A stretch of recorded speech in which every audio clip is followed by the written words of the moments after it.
सच्चिदानंद रूपाय बोलो। याद करते हुए जाना घर तक। जब दोबारा मिलोगे तो हम आपसे पूछेंगे, याद होना चाहिए। सच्चिदानंद रूपाय विश्वोत्पत्त्यादि हेतवे विश्वोत्पत्त्यादि हेतवे। और कैसे हैं तो कहते हैं तापत्रय विनाशाय श्री कृष्णाय वयं नुमः। हम उस परमात्मा श्री कृष्ण को प्रणाम करते हैं। बोला क्यों प्रणाम करें, काहे प्रणाम करें? बहुत बढ़िया कारण दे रहे हैं। तापत्रय विनाशाय, संतापत्रय का विनाश करने के लिए। आदि दैविक, आदि भौतिक और आध्यात्मिक तीन प्रकार के संताप होते हैं, दुख होते हैं। तापयति संतापयति इति तापाह। जो हमें संतप्त करते हो, परेशान करते हो, उनका नाम ताप होता है। और वो तीन प्रकार के होते हैं। देवताओं से प्राप्त होने वाला ताप, प्राणियों से प्राप्त होने वाला ताप, और स्वयं अपने आप से होने वाला ताप।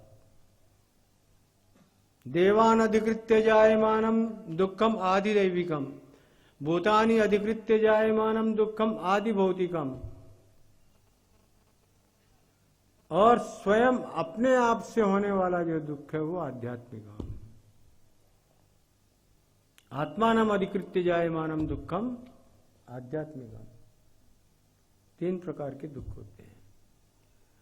इन तीनों तापों से हम निवृत्त हो जाएं। ताप पता है किसका फल है? पाप का फल ताप।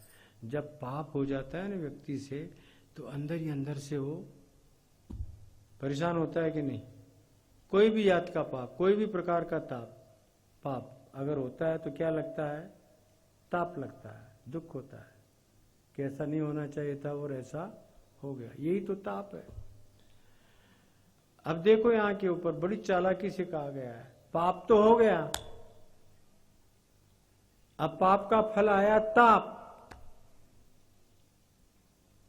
बड़ी चतुरता से कह रहे हैं कि हमसे भूल तो हो गई है महाराज, लेकिन अब उसका जो फल आया है ताप, आप उसका नाश कर देना। तापत्रय विनाशाय, यानी कारण का नाश नहीं कह रहे हैं, कार्य का नाश कह रहे हैं।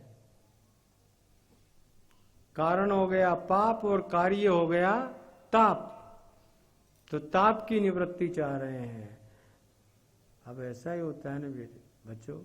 गच्छतः स्खलनम क्वापि भवत्येव प्रमादतः। चल रहे हैं, केले का छिलका आ गया और पैर उसके ऊपर पड़ गया। पैर पड़ा तो क्या हुआ?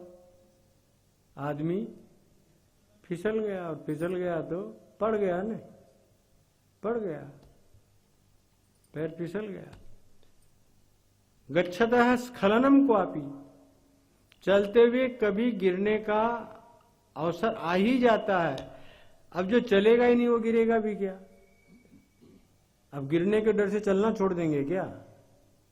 चलना तो है, चलना ही जिंदगी है, रुकना ही है मौत तेरी। लेकिन संभलना है। कितना भी संभलो, फिर भी कभी न कभी तो केले का छिलका आ ही जाता है। फिसलन आ गई, दोस्त तो हो गया, लेकिन उस दोस्त का फल न मिले, इसके लिए हे कृष्ण हम आपको प्रणाम करते हैं। यानी कम से कम एक अनुभूति तो हुई कि आपसे दोष हुआ। ये भी बहुत बड़ी बात है।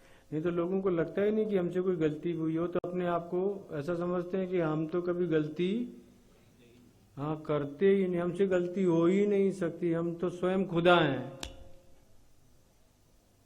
अपने आप को ऐसा ही मान लेते हैं। तापत्रय विनाशाय श्री कृष्णाय वयम नमः, हम परमात्मा श्री कृष्ण को नमस्कार करते हैं। अब देखो नमः, ये शॉर्ट फॉर्म है, नमस्कार का शॉर्ट फॉर्म है नमः। नमस्क्रियते इति नमः, नमस्कार होता है। लेकिन अगर इसका मैं वैदिक व्याकरण के अनुसार, निरुक्त के अनुसार अर्थ करता हूं तो ये अर्थ होगा न मे इति नमः। बोलो, मेरा कुछ भी नहीं, मेरा, ये स्वीकार करने का अर्थ होता है अपने अहंकार की निवृत्ति। नम न मम इति नमः, बोलो, शॉर्ट फॉर्म हो गया न ममे का नमः, यानी ममत्व का निराकरण करने के लिए ही नमः शब्द का प्रयोग हुआ है। ये ममत्व ही तो बांध रहा है, ये मेरा है, ये मेरा है। न मम, मेरा कुछ भी नहीं, न मम इति नमः। और ये नमः कहकर के और जीव परमात्मा के आगे इस बात को स्वीकार करता है, हे प्रभु मेरा कुछ भी नहीं है, जो कुछ है सो आपका ही है, आपका ही है। मैं स्वयं भी आपका, जब मैं स्वयं आपका तो जो कुछ है मेरा वो भी आपका है। ये भाव जब आ जाएगा तब श्री कृष्णाय वयम नुमः ये चरितार्थ हो जाएगा तुम्हारे जीवन में। तुम्हारा प्रणाम करना सार्थक हो जाएगा और तुम भगवान के साथ जुड़ जाओगे।